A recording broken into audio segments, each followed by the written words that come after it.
What's up, YouTube? Welcome to my world where I basically do whatever I feel like doing at the time. Today I'm going to be reviewing No Man's Sky in 2020. It's a vastly different game than it was when it first came out, so I feel like it's worth talking about now, even though it's been out for a while. The TLDW, the Too Long I Didn't Watch version, is that it's very much worth playing it now. It's much better as a game than it used to be, and it's really overall fantastic. So if that's all you wanted from the video, then great, go play it. It's wonderful. Otherwise, stick around for more information, for more about the game.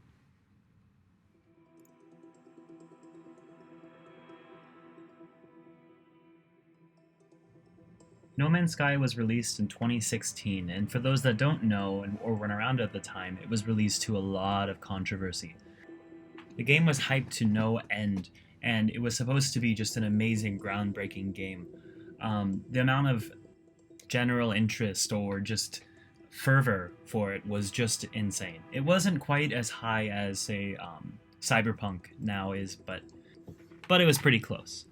If you were around when Spore came out, it was around. It was similar to that, and then also the disappointment was probably just as great. However, to the game developers' credit, Hello Games, they actually have made the game so much better now. It went from being a game that was a disappointment that nobody wanted to play to being one of the greatest games. I'm not saying that for the purpose of hyping it up or saying that it's one of my favorite games, because actually it's not. It's not one of my favorite games of all time. But it is unique. It is a game that is special. It's not. There's no other game that's really like this. You could say it's something like Minecraft in space, or that it's just it's like more like a tech demo than a video game. But in the end, it's fantastic. There's really no other game that does it quite as well, or even a game that's similar, to be honest. So basically, since the game's release, they've released so many content updates, and they've released them completely for free. There hasn't been a paid DLC yet or anything like that, and the game's been out now for 4 years, and they're constantly updating it, making it better all the time. That's why if you ever see it on sale, it's not really cheap like a lot of games would be nowadays. After this many years, it's actually still quite expensive. But at this point, to be honest, it would actually be worth almost paying full price for. I got it on sale at Black Friday this year. I had played it when it first released, and I was extremely disappointed, so I just kind of gave up on it. The gameplay footage you're seeing is actually my time. I'm playing it on PS4. It's not the best system to play it with. There are a lot of small technical issues that happen because of the PS4's just weaker processing system, but it's fully playable. It's actually definitely a lot of fun to play.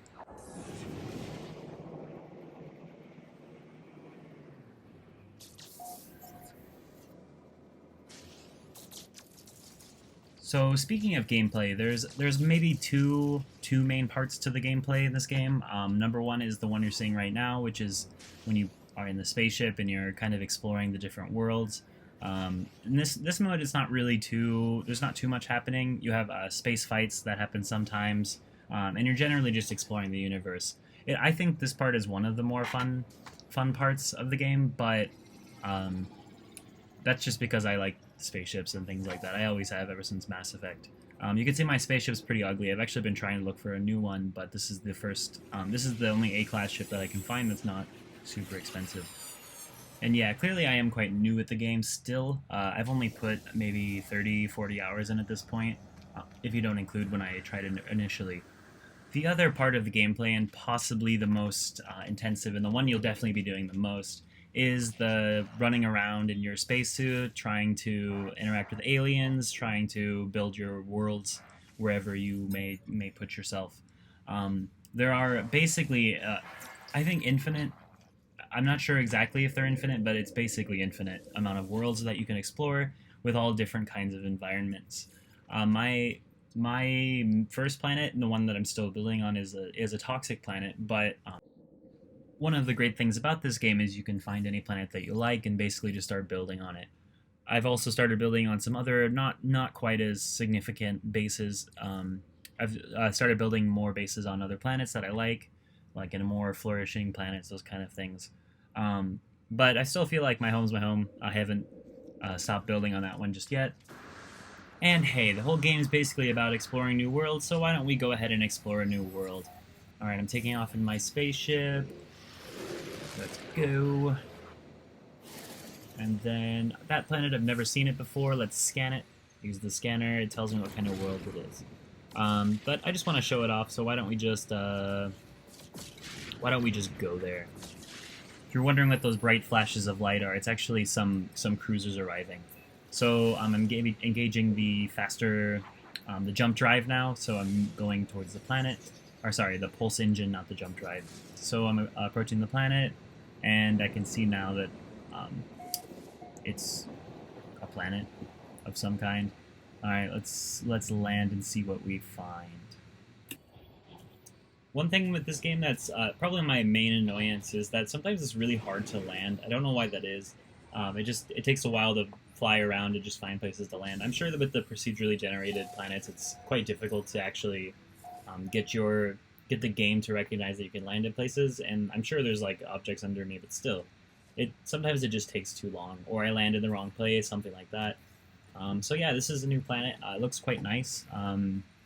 But I can tell it's radiated, so it's gonna reduce my shields. I'm just gonna get some dihydrogen and then I'll probably leave. I don't think this planet's anything special. I mean, there's a lot of planets out there, so if you find a lot of planets, not all of them are going to be great, but some of them are really interesting. I've seen planets that they have creatures made out of plastic or metal. One of them, literally the whole planet was just made out of metal, which is cool.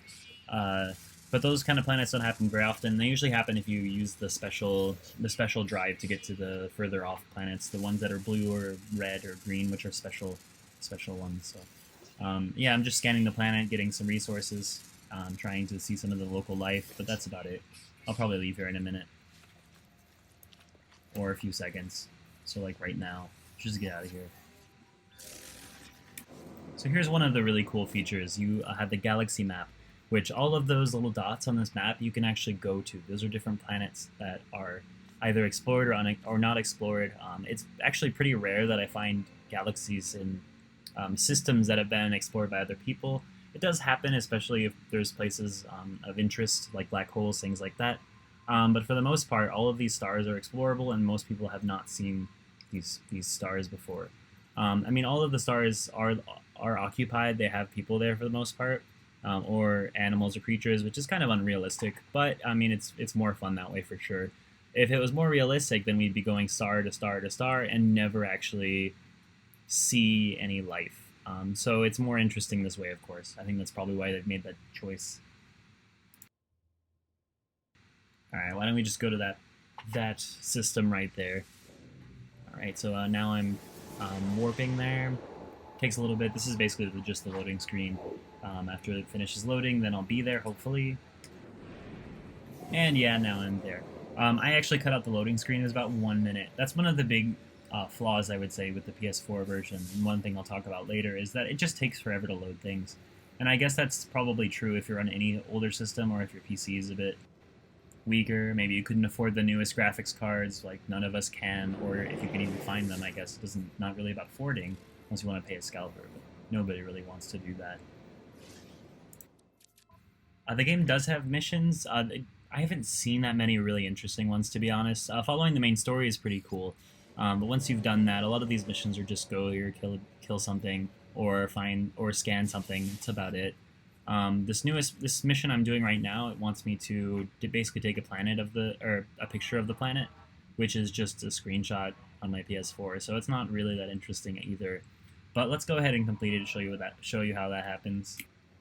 It actually is taking me a long time to find the... Ooh, I got a hostile ships incoming.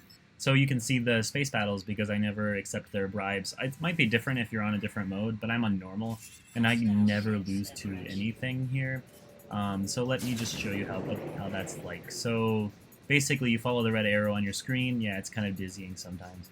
Until you find their ships, which have just warped in. Wow, why are they're just going the wrong way.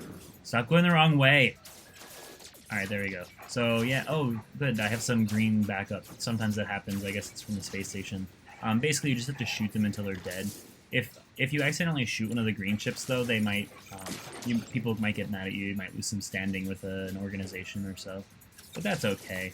It doesn't really matter anyway. So yeah, you just shoot them until they're dead. Sometimes there's one ship attacking you. Sometimes there's 10. You never know. I've never gotten quite 10, but I've gotten 5 before. So yeah, my standing increased because I killed these enemy ships. Nobody really likes them. They're just pirates.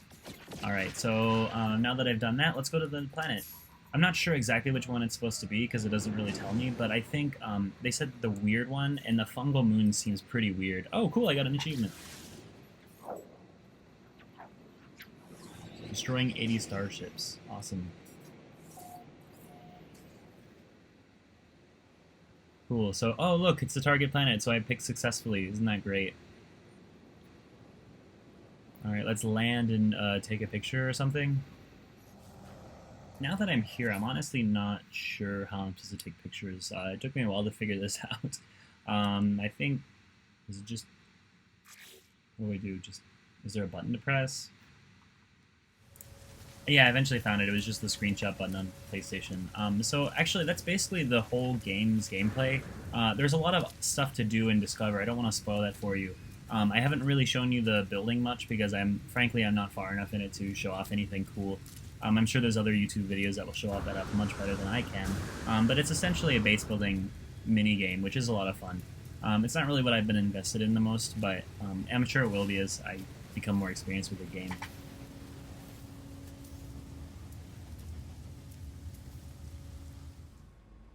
One more important note, this game might not be for everyone. If you don't like games with a kind of more free style of play, things like Minecraft or Terraria, you probably wouldn't like this game too much. It does have a nice main storyline. It's really, I think, quite engaging. However, it might not be for everyone because the main storyline only lasts maybe 10-15 hours. I found I finished it in 20 and I was messing around quite a bit, so it depends on you.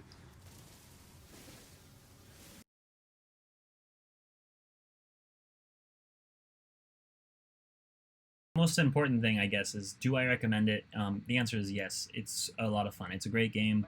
Um, is it my favorite? Maybe. It's a game that everybody should play, I think, because it's a good technical demonstration, especially if you like things like Mass Effect or those general space themed games or sci-fi style games. Um, as far as like bugs are concerned, for me, I've actually experienced a few that haven't really been great to experience. The biggest bug I experienced was my ship actually got stuck trying to land, which is really unfortunate because the game saves mostly when you either use a save point manually or when you are leaving your ship. So I lost maybe, it was lucky, I had just saved recently, but I still lost like 10 to 15 minutes of gameplay. Luckily it does save rather frequently, so it's not usually a huge problem, but it's still frustrating. And people online, they do talk about this issue, so it's not something new. And unfortunately, it's been around for a long time now. It doesn't seem like that's going to change anytime soon. There's still a lot of other bugs like that too. Most of them do have to do with taking off or landing. Yeah, but other than that, it's great. If you can get it, I would recommend it. But probably on sale, if depending on how much you like this type of game. It's also worth full price, to be honest. But yeah, that's my review. Thanks for watching.